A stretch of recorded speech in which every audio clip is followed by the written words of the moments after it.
جو نصیب کی ٹھوکریں ہیں وہ آپ کھا رہے ہیں، وہ آپ نے ساری زندگی کھانی ہے۔ اور اگر آپ کے نصیب نے اللہ نے لگژری لکھی ہوئی ہے، اللہ نے مال لکھا ہوا ہے، تو آپ بلال مارت کی اگزامپل کو دیکھیں،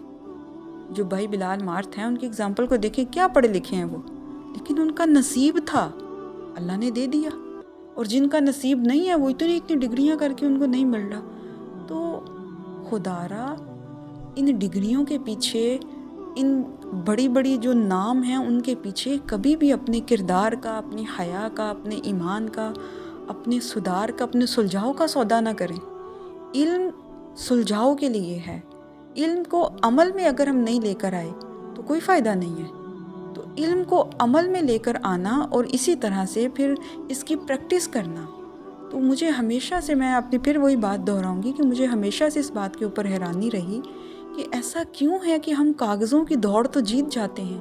لیکن عمل کی دوڑ میں ہم فیل ہو جاتے ہیں، عمل کی دوڑ میں ہم سب سے پیچھے رہ جاتے ہیں۔ اور بالآخر کیا ہوتا ہے کہ جب ہماری موت آتی ہے، وہ ہمارے ساری ڈگریاں، ہمارے سارے کاغذ، وہ جو بھی ہماری اچیومنٹس ہوتی ہیں، وہ ساری کوئی نہ کوئی اٹھا کے اس کو باسکٹ میں پھینک دیتا ہے۔ اور پھر وہی بات ہوتی ہے کہ کہا دوستوں نے یہ دفن کے وقت، ہم کیوں کر یہاں کا حال جانیں، لحد تک تو آپ کی تعظیم کر دی، اب آگے آپ کے اعمال جانیں۔ یہی وہ دنیا کا دھوکہ ہے جس کے ہم شکار ہو گئے، کہ دنیا ایک بہت بڑا دھوکہ بھی ہے اور ایک بہت بڑا موقع بھی ہے۔ اور وہ بڑا خوش نصیب انسان ہے، وہ مرد وہ عورت بڑی خوش نصیب ہے کہ جس نے اس دنیا کے موقع سے فائدہ اٹھایا،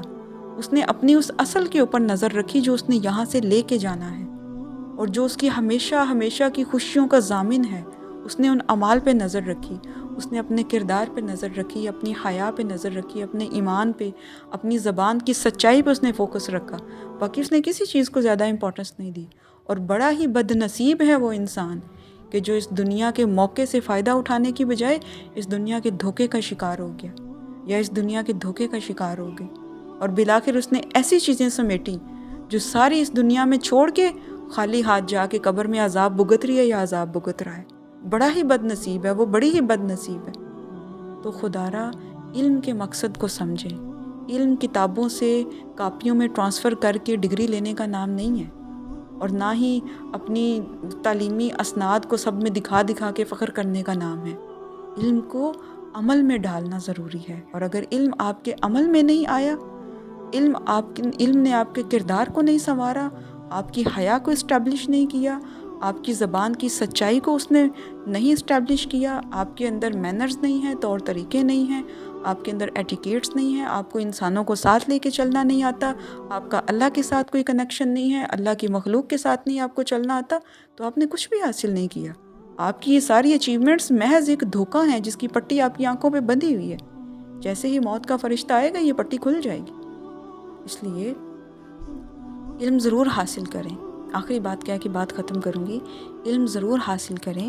لیکن وہ علم حاصل کریں جو آپ کے عمل کو سدھارے، سنوارے،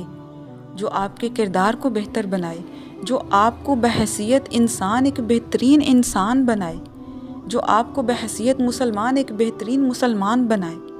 اور میں سمجھتی ہوں کہ وہ عالم جو علم کے حصول کے باوجود بھی جاہل ہے، اس سے وہ ایک ان پڑھ انسان، ایک کم پڑھا لکھا انسان بہتر ہے کہ جس نے تھوڑا علم حاصل کیا لیکن وہ علم اس کے عمل میں ہے،